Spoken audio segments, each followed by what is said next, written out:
हैं जम्मू कश्मीर की सबसे बड़ी खबर का, क्योंकि आज महबूबा मुफ्ती की तरफ से प्रेस कॉन्फ्रेंस की गई थी और ताबड़तोड़ हमले महबूबा मुफ्ती ने केंद्र सरकार पर किए हैं। आपको जानकारी इस वक्त की बड़ी दे रहे हैं। महबूबा मुफ्ती ने एक बार फिर केंद्र सरकार पर तंज कसने का काम किया है और महबूबा ने केंद्र सरकार की नीतियों को गलत करार दिया है।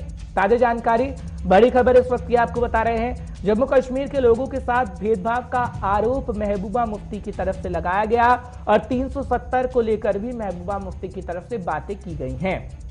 फिलहाल खबर बड़ी इस वक्त की आपको बता रही हूं, तो समय समय पर आपने देखा होगा कि महबूबा मुफ्ती सामने आती हैं और केंद्र पर निशाना वो साधती हैं, लेकिन आज जब प्रेस कॉन्फ्रेंस की जा रही थी तो केंद्र सरकार की नीतियों के बारे में कहा जा रहा था।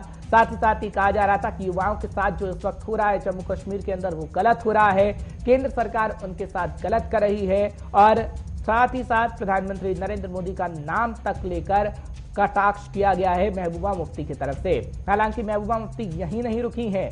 महबूबा मुफ्ती ने यह कहा कि आप हर जगह मुफ्त की पॉलिसी को अपना रहे हैं, लेकिन आप जम्मू कश्मीर के साथ आखिर क्यों भेदभाव कर रहे हैं, जम्मू कश्मीर के लोगों को आखिर आप क्यों अपना नहीं समझते हैं।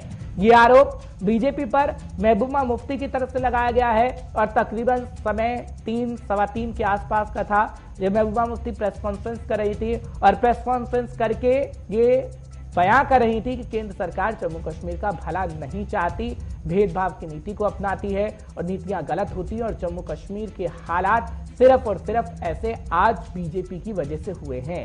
ये महबूबा मुफ्ती की तरफ से कहा गया है। क्या कुछ कहा गया महबूबा मुफ्ती की तरफ से, फटाफट से वो आप सुन लीजिएगा। उसके बाद महबूबा मुफ्ती के लिए एक शख्स ने शब्दों को इस्तेमाल किया है, फारूक अब्दुल्ला साहब के लिए शब्दों को इस्तेमाल किया है जो महबूबा मुफ्ती केंद्र सरकार के लिए कह रही हैं, वो उस शख्स ने महबूबा मुफ्ती और फारूक अब्दुल्ला के लिए कहा है। लेकिन महबूबा मुफ्ती को आप सुनिए, उसके बाद बताएंगे आपको कि किस शख्स ने महबूबा और फारूक के खिलाफ जहर उगलने का काम किया है। कहना चाहती हूं मैं कि जो आप हमारे नौजवानों को पकड़ के लेते हो, उनका हिसाब दीजिए कि वो कहाँ है, क्या है, उनके नाम, कौन से जेल में। क्योंकि आपको मालूम होगा अभी हाल ही में सदर में जब एक सोमो में ब्लास्ट हुआ, और वो भी क्यों हुआ, क्योंकि मेरे पास कई लोग शिकायत लेके आते हैं कि जो वहां कैंप वाले हैं शुपियन में, वो जाके लोगों के घरों से उनकी गाड़ियां ले लेते हैं, उनके सोमोज ले लेते हैं, कोई दूसरी गाड़ियां ले लेते हैं और उसको दिन भर इस्तेमाल करते हैं। उसमें ब्लास्ट हुआ, एक लड़का शौकत अहमद शेख को पकड़ के ले गए, उसको वहां रिमांड ले लिया थाने में उसका, और उसके बाद 10 दिन हो गए तो कहा कुपवारा में एनकाउंटर में मारा गया। मुझे ये बताइए, जो पुलिस कस्टडी में एक लड़का है शौकत अहमद शेख जो ड्राइवर है बेसिकली, तो वो कुपवारा कहां पहुंच गया जहां उसको एनकाउंटर में मारा गया। तो ये जो चांस एनकाउंटर्स होते हैं, चांस एनकाउंटर्स में सिविलियंस को मारा जाता है, उसके बाद उनकी डेड बॉडीज भी नहीं दी जाती है। हमारे इंस्टीट्यूशंस खत्म कर दिए इन्होंने। अभी आमिर मागरे के लिए आपके कोर्ट ने बोला कि इसको बॉडी मिलनी चाहिए, आप उसकी भी नहीं सुनते हैं, ये किसी चीज की नहीं सुनते। 50% लोगों को आप फ्री राशन देते हैं, हम तो कुछ भी फ्री नहीं मांगते हैं, मगर हमें हमारा ही पावर वापस दे दो। बजाय वापस देने के जो हमारा पावर आप लेते हो, आप कहते हो कि आप मुफ्त में बिजली आपको नहीं मिलेगी। तो मैं समझती हूँ कि ये चीजें इनको देख लेनी चाहिए। मगर सबसे बड़ी बात जो है, मैं जो रोज मैं सुनती हूँ कि आज 2 लड़के, 3 लड़के, 4 लड़के हमारे रोज जो है जाँ भाग होते हैं, इसका मतलब है कि जो हमारी यहाँ लोकल रिक्रूटमेंट बहुत ज्यादा हो रही है। तो मेरी एक गुजारिश है और यहाँ के वालिदैन से और उन बच्चों से, भाई अपनी जानें बचाओ, क्योंकि इनके लिए आपको मारना एक इंसेंटिव है, उनको पैसा मिलता है, उनको प्रमोशन मिलता है। इस वक्त जम्मू कश्मीर मुसीबत में है, हमें आने वाले वक्त में आपकी जरूरत है, यहाँ के जवानों की जरूरत है, यहाँ के बच्चों की जरूरत है।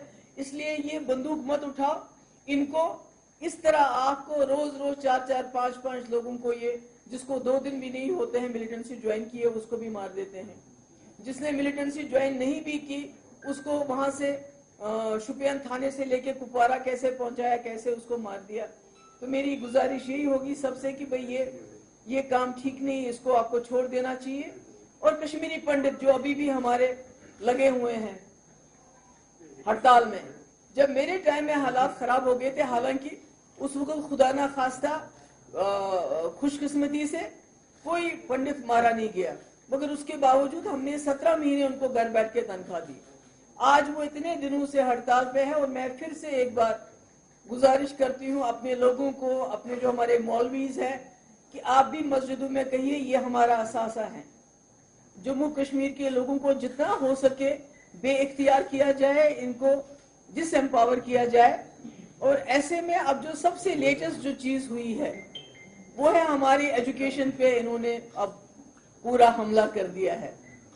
और तरीका किया है, पहले आपको पता है FAT के 300 स्कूल, जो कि आपको जानते हैं कि उनको इल्जाम दिया जाता है जमात इस्लामी एफिलिएटेड। जमात इस्लामी कोई क्रिमिनल जमात है क्या? वो कोई वहां बंदूक की ट्रेनिंग देती है क्या? कोई त्रिशूल की ट्रेनिंग देती है क्या? कोई तलवार उठाने के लिए बच्चों को कहती है, जो कि कई शाखाओं में होता है, त्रिशूल तलवार उनको सिखाते हैं। यहाँ तो मॉडर्न एजुकेशन देते हैं, वही सिलेबस है उनका जो दूसरे स्कूलों का है, मगर फर्क इतना है कि वहां पर जो गरीब बच्चे हैं हमारे, वो कम से कम फीस देके वहां तालीम हासिल करते हैं। उनको बंद कर दो।